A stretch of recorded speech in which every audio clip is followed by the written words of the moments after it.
에피데믹, 엔데믹. 그러니까 우리가 아웃브레이크라는 것도 유행인데 이제 특정 시간 장소에서 어떤 감염병이 급격하게 증가되는 경우를 아웃브레이크.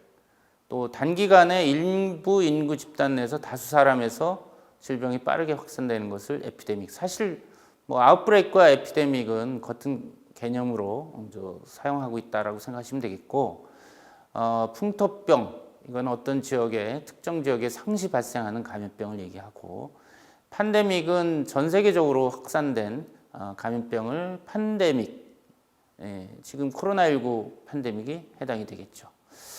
자, 감염병 에피데믹의 사례인데 이제 2014년 서부 아프리카 시에라리온 이런 데서 이제 에볼라가 유행했습니다. 또 우리가 2018년 12월부터 2019년 5월까지 뭐 대구라든지 안산 이런 지역에서 홍역이 유행을 했습니다. 풍토병은 어떤 특정 지역에 상시 감염병이 발생하는 것입니다. 그러니까 지금 뭐 콜레라 같은 경우는 아프리카하고 동남아, 특히 인도하고 이제 방글라데시 이런 지역에는 계속 콜레라가 유행을 하고 있죠. 그러니까 여러분들이 이제 해외 봉사 가실 때 그 지역에 어떤 유행병이 있고 어떤 풍토 감염병이 상시 있는지를 미리 숙지하시고 예방법이나 또 예방 백신, 또 예방약 필요한 걸 챙겨서 미리미리 조치를 하시는 것이 중요하겠습니다.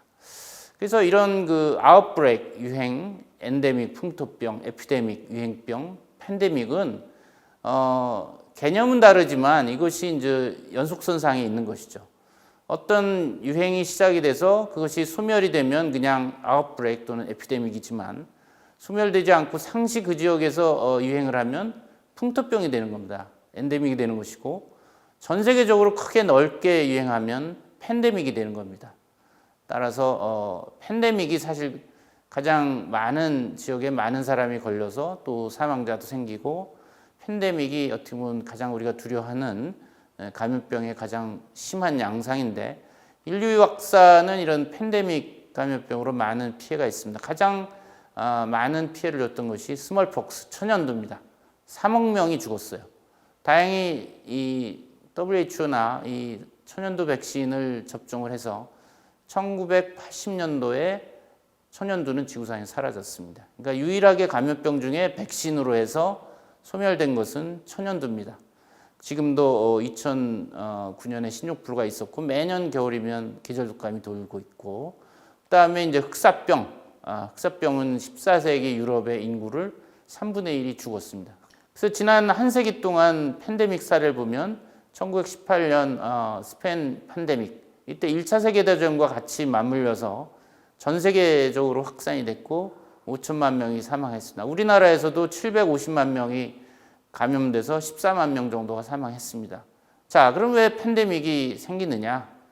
우리가 이제 뭐 여러 가지 요인이 있지만 사람들이 이제 특히 우한에서 시작된 코로나19 팬데믹 같은 경우는 박쥐에서 시작돼서 천상갑으로 추정되는 중간 숙주를 거쳐서 사람으로 감염이 돼서 이 정글에 많은 신종감염병 병원체가 있습니다. 정글을 탐험하거나 이 정글에 있는 동물들, 박쥐라든지 사형고양이를 잡아먹거나 하면서 인체가 감염이 되고 또 사람이 감염되면 비행기를 타고 지금 100년 전에는 전 세계를 여행하는데 100일이 걸렸어요. 지금 하루면 여행이 가능합니다. 그러니까 감염된 사람이 비행기를 타고 전 세계적으로 확산이 된 거죠. 이 팬데믹이 시작이 되면 여러 가지 피해가 많은데 뭐 많은 사람이 감염되고 사망하고 공중보건 대응에 많은 인력 소모가 있고 또 우리가 락다운을 하고 사회적 거리두기 하면 가게가 문을 닫고 또 지금 여행을 못 하고 있지 않습니까? 관광업 또 무역도 축소가 되고 뭐 이 경제적으로 피해가 큽니다. 우리가 스포츠, 문화 뭐 여러 가지 행사들도 다 지금 취소되고 있습니다.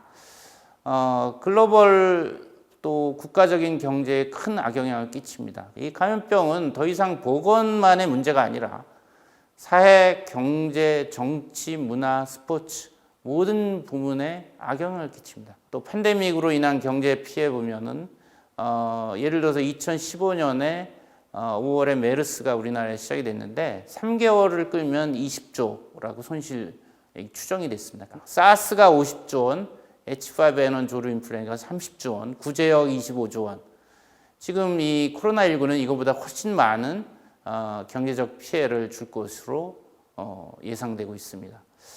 실제 환자 발생보다 이 공포는 더 넓게 확산이 되고 있고, 또 인명 피해뿐만 아니라 사회 경제적 또 국가 브랜드 피해 크다. 정치적인 또 영향도 크다.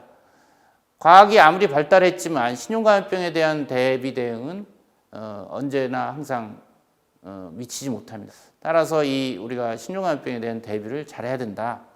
항상 나오는 것이 이제 감염 재생산 지수, 기초 감염 재생산 지수가 있고 R-ROT이라고 하죠.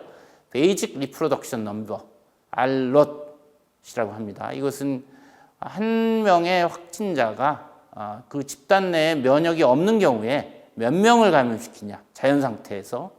RT라는 건 Effective Reproduction Number, 효과 감염 재생산 지수입니다. 이건 실제 환자들이 막 생기고 현재 필드에서 얼마나 이제 전파가 되느냐 하는 건데, 우리가 뭐 R-ROT 하면 홍역이 가장 높고, 메르스는 2.5 내지 3.5, 한 명이 두세 명을 감염시킨다. 이렇게 지금 돼 있는데, 실제 이제 유행이 시작되면서 현장에서 나오는 효과 감염 재생산 지수가 더 실전에 더 필요하겠죠. 지금 이 R-ROT은 가장 높은 것이 이제 홍역이 되겠습니다. 뭐 18명까지 전염시킬 수가 있으니까요. 그리고 집단 면역 역치가 다릅니다. 이 R-ROT이 높을수록 집단 면역, 허드 이뮤니티가 높아집니다. 홍역 같은 경우는 95% 이상 면역이 형성돼야, 인구 집단의 95%가 면역이 있어야 유행이 종식이 됩니다.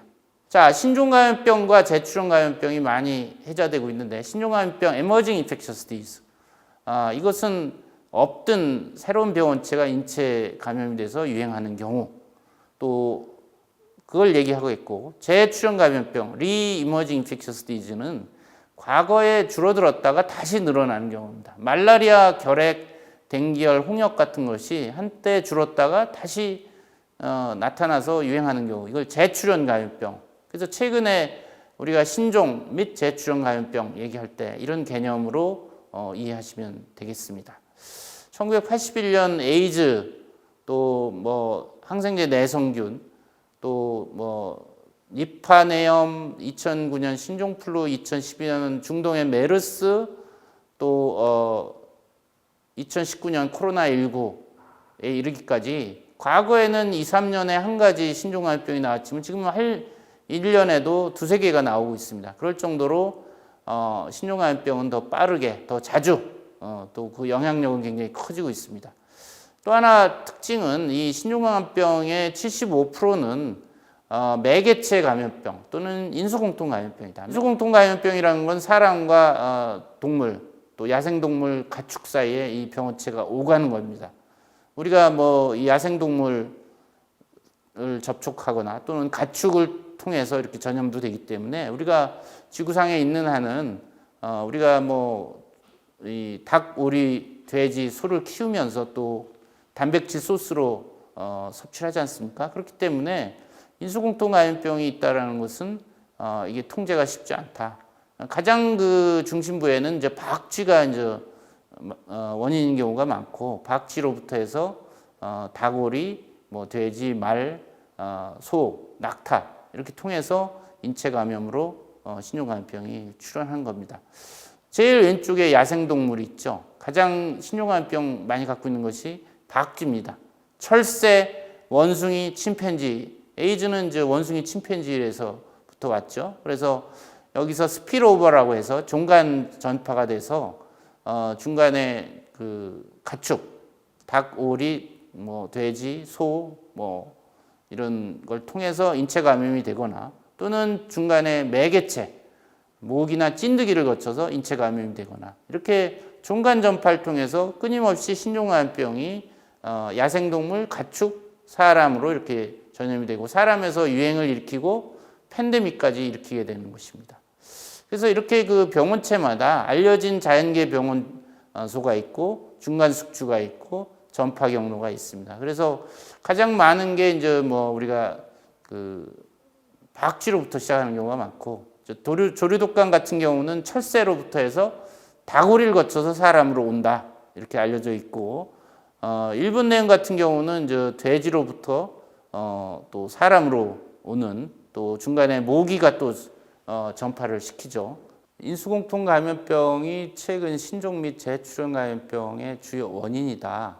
그렇기 때문에 인수공통 감염병을 예방하고 통제하는 것이 신종 감염병 출현을 차단하고 팬데믹을 예방하는 것입니다. 인수공통 감염병이 출현하고 있는지 감시체계 수립하고, 또 역학조사, 또 진단, 또 살처분, 또 어떤 인수공통 감염병이 돌면은 이동 제한도 하잖아요. 가축 이동 제한. 그 다음에 모기라든지 찐득이의 이제 매개체 통제, 또 유제품과 같은 이제 멸균 소독, 그 다음에 백신 접종. 우리가 광견병은 그 야생에 있는 오소리 너구리에서 오기 때문에 미끼 백신을 산에 풀어서 이 오소리 너구리에서 광견병을 예방하면 인체 감염이 안 생기겠죠. 자, 마지막 슬라이드입니다. 다시 한번 원헬스로 돌아왔습니다.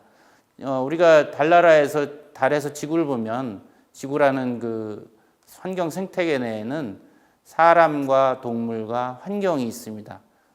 여기에 우리가 건강한 지구를 만들었을 때 인류도 건강하고 동물도 건강한데, 지금 석탄이라든지 화석연료를 떼서 지구가 온난화되고, 그로 인한 기후변화, 그로 인한 매개체 증가로 전염병도 늘고 정글 파괴도 늡니다.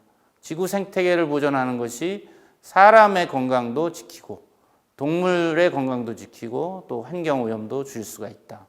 이 원헬스 개념에서 우리가 지구 환경, 동물을 사랑하고 환경 오염을 줄이고 여러 가지 지구 환경 생태계를 항상 생각하면서 생활하자.